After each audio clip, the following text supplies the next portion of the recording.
बेटा उस चीज को उसके साथ जोड़ने लगा। ओ बेटा फिर आपको जोड़े। इसीलिए जब किताबें पढ़ते हो ना, love your books, love your books, love your books. और जिस गोल को बेटा आपने अटेन करना है, एमबीबीएस करना है, तो एमबीबीएस के लिए किताबों को कहना है कबूल है, कबूल है, कबूल है। और डिस्ट्रैक्शंस को कहना है जो आपको दर्द देरी करवाएंगे। उसमें बेटा आपकी सहेली भी हो सकती है, आपका दोस्त भी हो सकता है जो आपको कभी कभी डिस्ट्रैक्ट करेगा। और सबसे बड़ी सहेली और दोस्त जो आपके साथ इस टाइम है बेटा, शाना बशाना आपके साथ चल रहा है, वो ये सहेली है, वो ये दोस्त है जिसको बेटा हम अंग्रेजी में मोबाइल कहते हैं। ये सबसे बेस्ट दोस्त है जो बेटा इंसान को खतरनाक डिस्ट्रैक्ट कर रहा है। इससे बड़ा और शैतान बेटा मैंने अपने आप के साथ कोई चलते हुए नहीं देखा। ये शैतान की छोटी डिब्बी है, क्योंकि जब आप पढ़ते हो तो उसी टाइम मैसेज आती है, तो आप मैसेज देखते हो, what are you doing. Friend कहता है आई एम टेकिंग टी। अरे 4 बजे चाय नहीं पियोगे तो नहीं तो क्या करोगे। बट इसी में बेटा आप अपना टाइम कितना वेस्ट करते हैं। आप देखिए बेटा, जब आप YouTube की रील्स देखते हो 2 घंटे 3 घंटे पता ही नहीं चलता कैसे निकलता है। इससे बेटा अपने आप को दरकिनार करो। और बेटा जो डिस्ट्रैक्शंस है उनको कहो तलाक है, तलाक है, तलाक है। जरूरी है, क्योंकि अपना गोल अचीव करने के लिए किताबों से मोहब्बत और डिस्ट्रैक्शन से बेटा तलाक लेना बहुत इंपॉर्टेंट। नहीं तो आप अपनी जिंदगी में कभी कामयाब नहीं हो जाओगे। तो मेरे बच्चों, तीसरा पॉइंट, आज आप सारे इस जगह इस ऑडिटोरियम में इरादा करो कि सर ये जी हमारा गोल है। आज के बाद या तो गोल रहेगा नहीं तो हम रहे। और किताबों के साथ आज के बाद हम बहुत सारी मोहब्बत करेंगे। करके देखो ना बेटा एक बार। शरीन ने भी बेटा फरहाद के साथ मोहब्बत की, लैला ने भी मजनून के साथ मोहब्बत की, फना हो गए। और इसीलिए बेटा जब इंसान किसी चीज के साथ मोहब्बत करता है फना हो जाता है। सर ये फना क्या होता है, ये सब बोलिए। फना मीन्स खत्म होता है? नहीं, फना होता है कि मिट्टी के साथ मिल जाए। मिट्टी के साथ मिलने का मतलब ये हुआ कि फिर उसमें कोई तकब्बुर रहता नहीं। कीजिए बेटा बड़े बड़े लोगों के साथ बात, अगर उनमें आपको तकब्बुर का एक जर्रा भी मिलेगा ना, तो मैं अपना नाम चेंज करूं। तकब्बुर बेटा उन लोगों में होता है जिनके पास छोटी नॉलेज होती, जो छोटी नॉलेज के बेटा मोहताज होते, इसलिए उनको तकब्बुर होता है। अगर बड़े लोगों के साथ उठो बैठोगे जिन्होंने बेटा बहुत कुछ हासिल किया होता है, उनमें तकब्बुर कभी नहीं। तो इसलिए बेटा पढ़ना जो होता है कि इंसान को बेटा खाक बनाना होता है, और खाक मिट्टी है, और इसी मिट्टी में बेटा हम बने हैं, और इसी मिट्टी में हमें जाना है। तो इसलिए बेटा तीसरा गोल ये, तीसरा पॉइंट ये, अपना गोल बना, अपने गोल को हासिल करो। और वंस अपने गोल को हासिल करोगे फिर आप कामयाब हो जाओगे, फिर आप डॉक्टर बनोगे, फिर आप इंजीनियर बनोगे, फिर आप आईएएस बनोगे, फिर आप केएस बनोगे, जो भी अल्लाह ने बेटा आपके किस्मत में लिखा होगा। तो जो आप बनोगे उसके बाद बेटा हर किसी पे हमदर्दी करना, ये मेरा चौथा फलसफा है। जब कुछ बनोगे तो हर किसी पे बेटा रहम करम करना, क्योंकि जब आप किसी पे रहम करम करोगे फिर बेटा आप पे अल्लाह अपना रहम करम करेगा। और बेटा कभी फिर गुमान नहीं करना। और उसके बाद बेटा जो लोग आपको इस टाइम क्रिटिसाइज कर रहे थे जब आप कुछ नहीं थे, जब आप कुछ बनोगे तो फिर बेटा लोग आपके साथ जुड़ते जाएंगे। लोग कहेंगे ये मैं पितुर पिगो में भू है, जो पितुर था वो भी बोलेगा गुना में भू है। मैं कसम खाता हूं बेटा, जिस दिन आप डॉक्टर बने, इंजीनियर बने, आईएएस बने, केएस बने, उस दिन आपके 100 भाई बहन और पैदा हो जाए। सर अब 100 भाई बहन कहां से मेरे माँ बाप पैदा करेगा। आप पितुर बोल नहीं कहेगा, जुगरुक बोल अता मुस्लिम गुजरा कुछ। ठीक है, इसमें मुझे एक चीज याद आता है कि जब बेटा हम देखते हैं कि इस टाइम आपको हर कोई कहता है हु आर यू, और जिस दिन आप कुछ बनोगे उस दिन आपको सब कहेंगे हाउ आर यू। कुछ समझ रहे हो? आप हु से क्या बनोगे? हाउ। अभी तक आप हु थे, WHO, अब आप हाउ बने, HOW। और इत्तेफाकन बेटा दोनों में अगर आप देखेंगे अल्फाबेट सेम है, WHO, HOW। मगर ये WHO क्यों बना? क्योंकि जब तक आप कुछ नहीं थे आप हु थे, जब आप कुछ बने अब आप हाउ। तो हाउ ट्रांसफॉर्म करते हैं।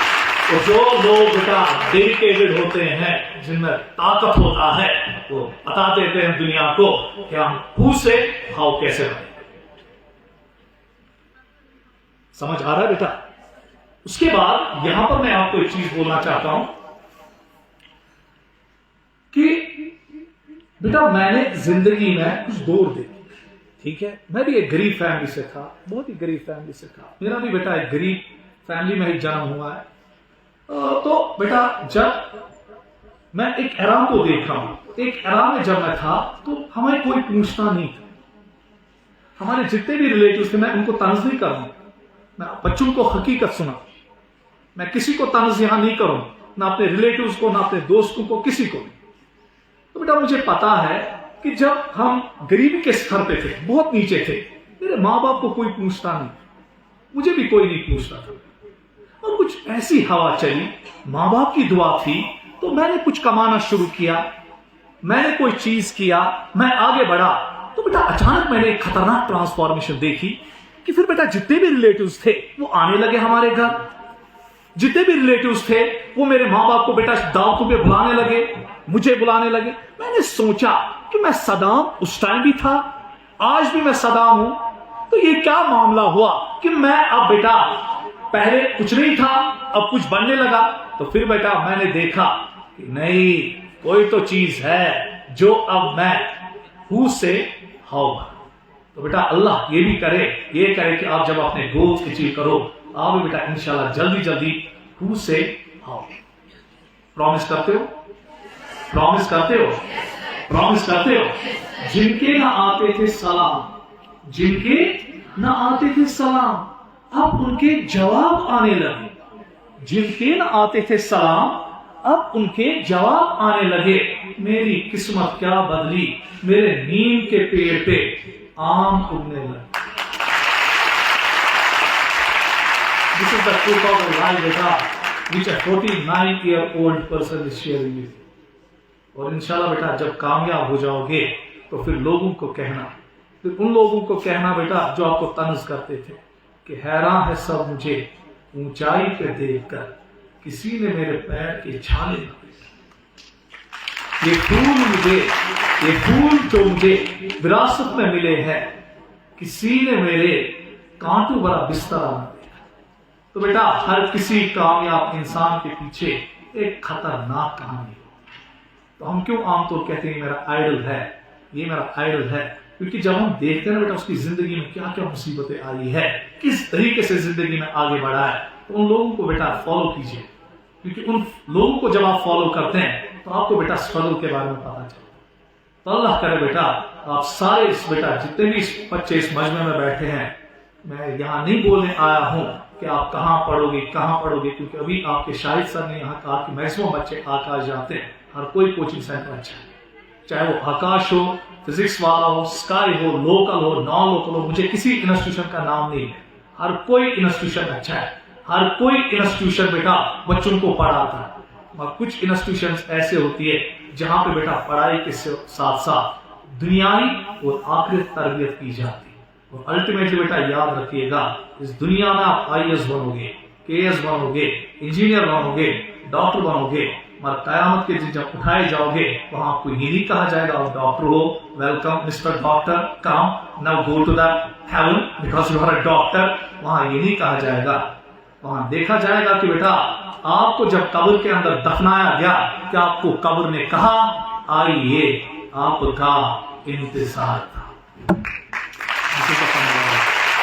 तो जब बेटा आप मरोगे इस दुनिया से निकल के जाओगे, और अगर आपको कब्र बेटा चीख के कहेगी आइए, आपका इंतजार था, समझ लो कि मैंने इस दुनिया में भी कुछ किया है, और आखिरत के दिन, कयामत के दिन मेरे नामे आमाल मेरे राइट हैंड में मिलेंगे। और अल्लाह कहेगा, जन्नत कहेगी आइए, आपका इंतजार था। और मैं चाहता हूं बेटा जो यहाँ का यूथ हो वो कहीं भी पढ़े, मुझे उससे कोई गर्ज नहीं है। रिज़िक अल्लाह के हाथ में है, रिज़िक देना अल्लाह के हाथ में है। ना मैं रिज़िक देने वाला हूं, ना मुझे कोई रिज़िक देने वाला है, मगर एक चीज है, नसीहत, मॉरल एजुकेशन। मेरे बच्चों कुछ ऐसा जिंदगी में करो कि जो ये 4 चीजें मैंने बोली इनको फॉलो करो। और अल्लाह की कसम खा के कहता हूं, अल्लाह आपको कयामत के दिन नामा नामा आपके राइट हैंड में देगा। और जन्नत भी बेटा आपको ऐसे रिसीव करेगा, जन्नत के बेटा जो वहां पे गेट कीपर्स है वो आपको रिसीव करके बोलेंगे आइए, जन्नत में आपका इंतजार है। अस्सलाम वालेकुम।